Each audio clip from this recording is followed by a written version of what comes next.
Hello everyone. In this video, I am going to discuss on the common base configuration of BJT or the bipolar junction transistor.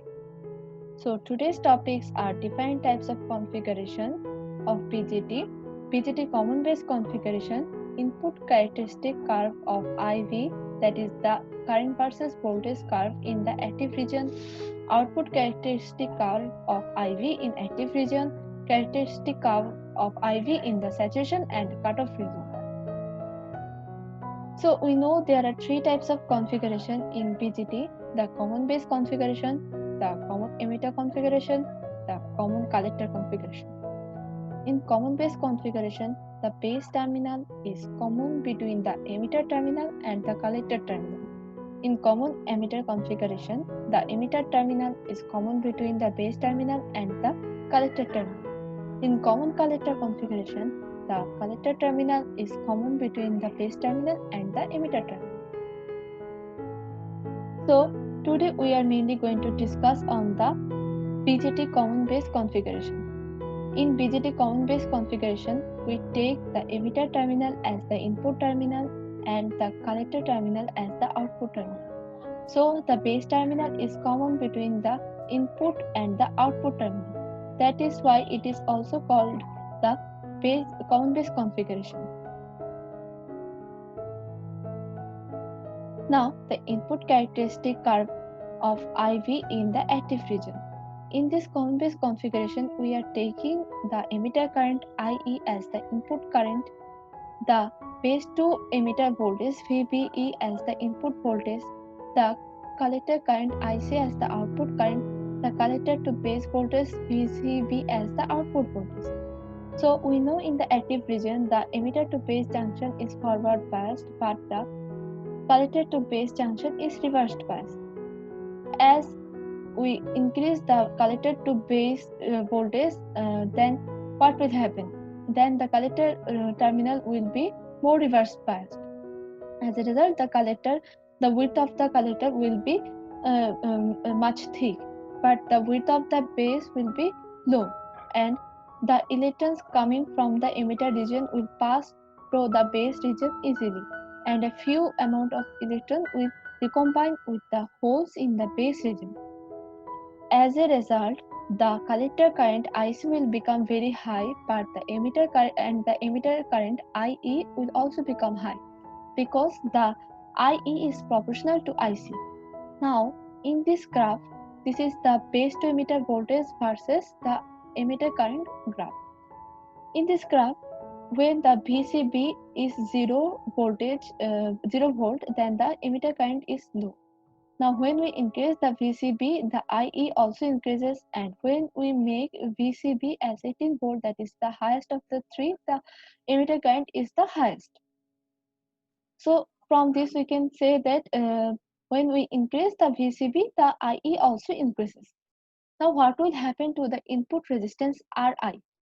It is VBE, that is the base to emitter voltage, by IE, that is the emitter current.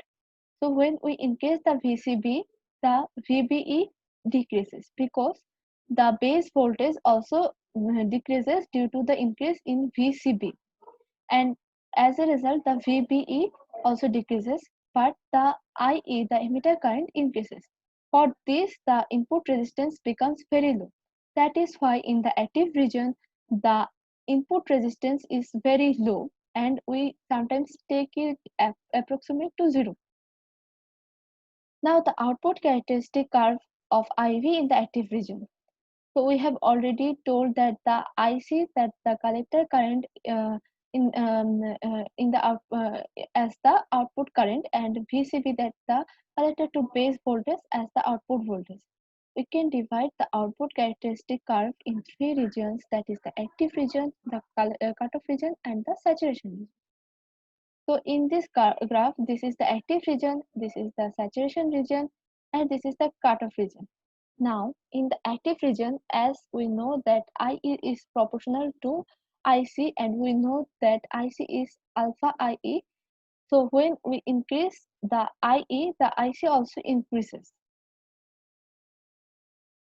And we also know that alpha is nearly equal to 1 in the active region, as IP is very small in the active region, but alpha never becomes greater than 1 and in the active region. That is why IC can never become greater than IE.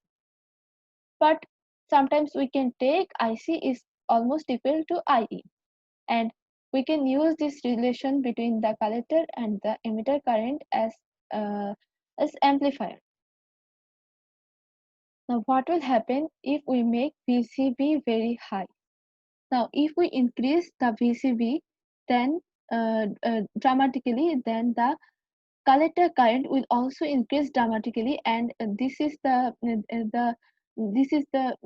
collector current that shows that the collector current increases dramatically due to the increase in VCB, and there will be a breakdown. But this situation never arises because there will be huge amount of power loss in the BJT, and the transistor will never adapt this higher pressure being dissipated. So this type of breakdown is never seen in BJT.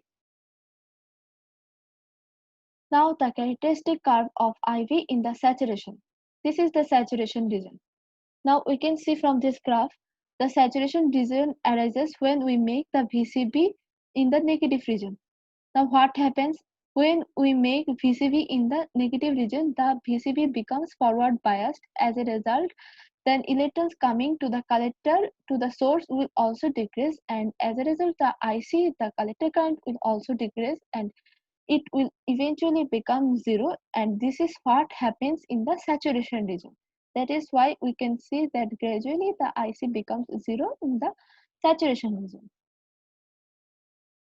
Now characteristic curve of IV in the cutoff region. And we know that in the cutoff region, the emitter to base terminal, the emitter base junction and the collector base junction both are reverse biased, and there should be no current flow in the cutoff region, and that's why the IE is zero and the IC is almost zero. But there is a few current in IC, and this is due to the reverse saturation current, and that is due to the minority charge carriers, that is minority holes and the electrons in the reverse region, and this causes the few amount of current to flow in the cutoff region. So thank you so much for watching my video. Hope I will see you guys very soon. Thank you very much.